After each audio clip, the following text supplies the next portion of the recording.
it's time for the hot take debate.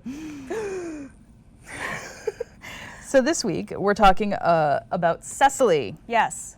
Mahogany heiress. The mahogany heiress. How do we feel about the mahogany heiress, exactly?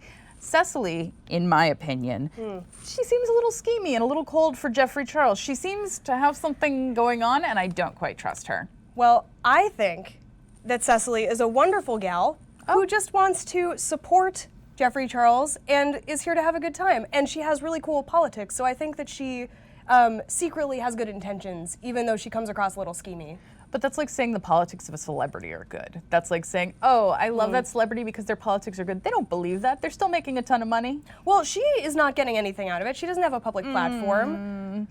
Are you saying she's getting Geoffrey Charles out of it? Is that the goal? I'm saying she's getting Geoffrey Charles out of it, not just that, but also the fact that, like, she's getting her dad's frustration out of it. She's getting Geoffrey Charles out of it. It's like she's acting out towards these politics. She's like the kid who's liberal until it's time to take over the family Republican lawyership. She's like the Patty Hearst of this show? Yeah, she's the Patty Hearst of the show, exactly.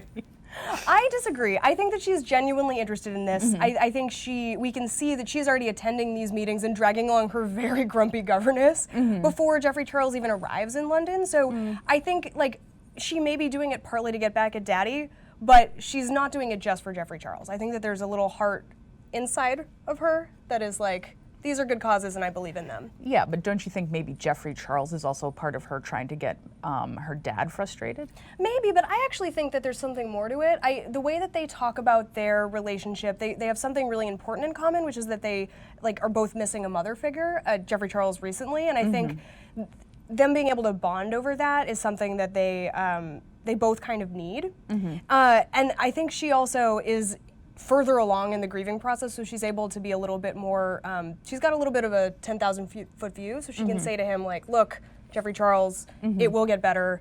I know this sucks, but like, time heals all wounds, et cetera, et cetera. I don't know, I think she comes across as a little bit flippant, but like, she's trying. Well, but like the thing to me is she comes across as flippant because I feel like she doesn't care. Like Geoffrey Charles, to your point, has just had this loss. He's hugely affected by it, and she sees something she can manipulate there. Ooh. And I think we're going to find out that she's just as villainous as George in the long run, so they actually might not be a bad match for each other. That would be interesting. I mean, here's the thing. We have two options for her. She's either George, evil, probably, and loves to scheme, or she's Caroline, who we see, remember when we first met Caroline, and we all thought, like, oh, she's just a spoiled rich girl. She doesn't genuinely care about anything, except for trying to, like, hook up with Dwight, and fair enough, girl, I get it. All I'm going to say is Cecily's going to have a buy some oranges for the poor townsfolk moment pretty darn soon for me not to believe that she's not a sociopath.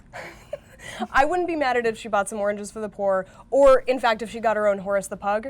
That would go a long way. That's another thing, is she doesn't have a pet. Dueling pugs. She didn't have a pet. She has a governess who she neglects. So we don't see her caring for something small. Governess? Yes. You can. Okay, that's hilarious. The governess is supposed to take care of her. Okay, if Caroline had a governess, though, they would be friends. They would be like getting tea and talking about people behind their back. True. I do like that. Getting tea and spilling tea.